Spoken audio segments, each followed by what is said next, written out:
More shotguns!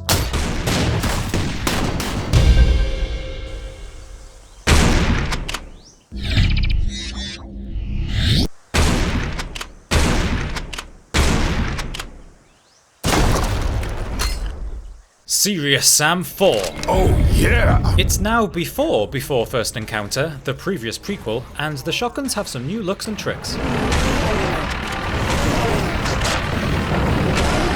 The first of 3 shotguns is an incredibly solid entry with a nice new model and animation. We also get an underslung grenade launcher that is oh so welcome for help delivering a long-range blast at distant enemies while circle strafing mugs up close. A winning combo that, evidently, after firing over 350 FPS shotguns in this video series, is a really underutilised pairing. Dual wielding is here too, and fits this game really well, providing the rate of fire needed for larger hordes.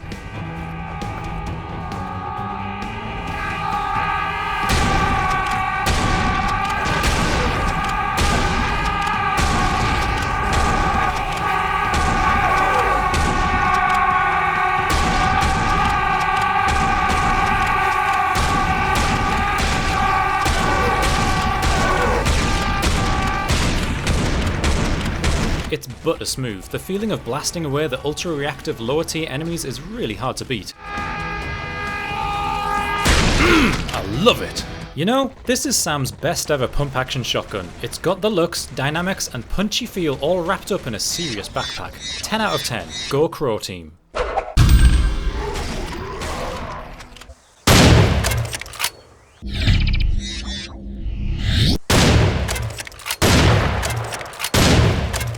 It's not quite Sam's trusty double barrel this time around. I'm not keen on the odd tracer-like effect which obscures your view of landing hits, and the shot sound really lacks that special oomph from the first and third installments. This new snappier shot is quite raw on the ears now. But when you're running around dual wielding these, the fun outweighs these misgivings, and I gotta tell you, this is pretty terrific.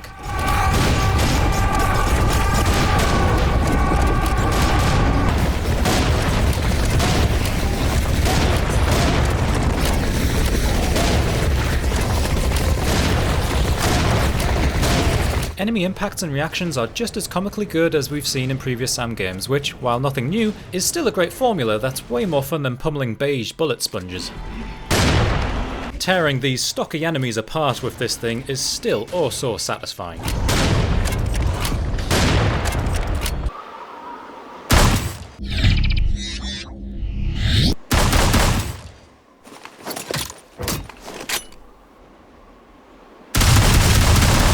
I can describe these auto shotguns as Moorish. I always enjoy firing them, they're very smooth operators and a perfect match for the mass hordes of enemies. As they're not so overbearing, you can really focus on the damage being inflicted on the enemies, and that's a good thing in this game.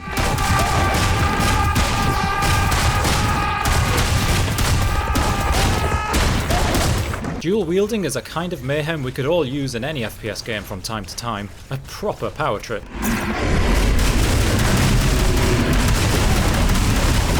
And just look at how fast these go with a power up. The double barrel and auto each achieve the same score of 9 out of 10, really good fun.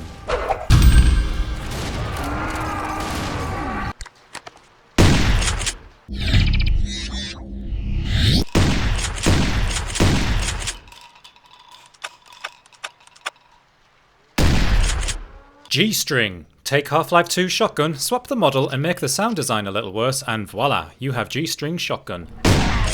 Still retains the fun of shooting a spread shot in this engine, but it's 2020 here, over 15 years since that game, and nothing has been improved.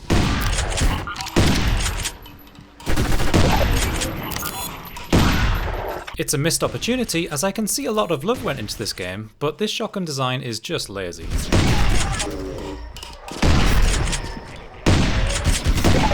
At least they didn't mess up Valve's template, so it's perfectly playable, after you patch this completely bugged out game for modern systems, that is.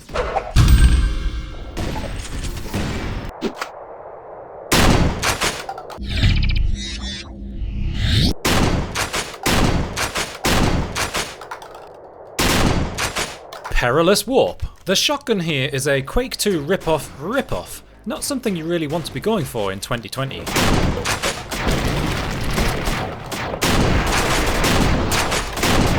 It at least gives you a double shot alt-fire moments after picking the thing up, following a completely over-the-top upgrade sequence. That's not saying much, however, when enemies barely even flinch when taking damage, never drop their aim, and offer no decent variety of challenge throughout the campaign. Limbs and heads dismember with all the excitement of a dropped slice of pizza. An entirely forgettable shotgun from this very indie FPS.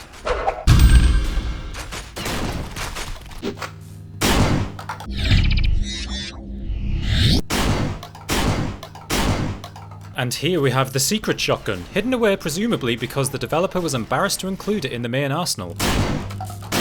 Once again, this seems to be a homage to a certain late 90s FPS, just one we really didn't need.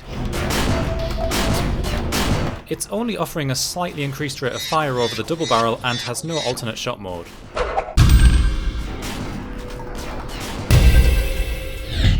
Please consider supporting on Patreon.